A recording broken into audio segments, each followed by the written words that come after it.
about women like myself. We talk about everything and anything you could possibly imagine. Personally, it has been a blast because I've gotten the chance to meet some pretty incredible and interesting women that I normally wouldn't be exposed to. I've made some great friends and I've learned a lot from them. One of the things that I've taken away is I think I've realized I grew up more sheltered and kind of made me a little naive about certain topics. So I've learned a lot about other women. I've learned a lot about men, and it's definitely helped me going forward in my life. I think I'm just a little more aware of my surroundings. So it's been a great experience, and I can't wait to get a lot more episodes in. You're in for a treat. Excited to be asked to be part of the newest episode for Things Over Drinks because I really admire what the series is trying to do. It gives a voice for women to speak on issues that are very relevant in our society, and things that I think all women do discuss with their group of girlfriends. And so I'm more than grateful that I was given an opportunity to voice my opinions, and I really like the previous episodes and things that they discuss there because it's good to see a contrast in different opinions and what everyone else thinks, and so yeah.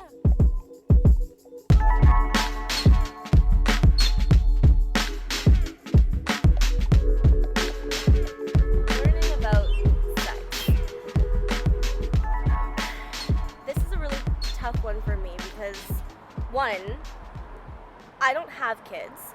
So I feel like maybe I'm not the best person to really put my views out there because maybe it would change if I was a mother. I'm going to talk about more how I learned about sex. I think we've all kind of been there when we've walked in on our parents engaging in sexual activity.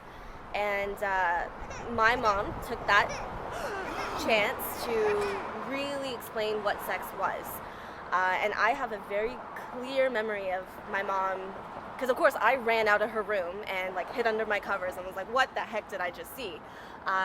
So they had stopped and my mom came into my room and took me out to the living room, and she really was open and honest with me. And I was pretty young. I think I was probably 4 or 5, but she answered every question that a 5-year-old could have. And from that moment on, my mom was always there to answer any question. So I think I was lucky. In my previous relationships, I was much younger, and I feel not very mature emotionally. So I mistakenly thought that what I was getting sexually from those relationships was pretty much all that sex really had to offer me. But as I got older and met new people, I realized there were a lot of things that I didn't realize that I really enjoyed or liked or really knew about. So now I know for me, sex is really important in relationships, and I definitely think having that chemistry with your partner is very important. But it shouldn't be the only factor in why you're together, and it definitely shouldn't be, the main reason why you're together. And, when I compare my relationship now, the relationship I'm in now, to my relationships in the past, I see that I really didn't even connect with, my previous partners sexually as much as I do now with the person I'm with, just because I see that there are a lot of things that I've now learned that I like and that I need in sex, and I'm still in that point where I'm exploring and figuring out what else I might enjoy and like and try to bring into my sex life, because I do think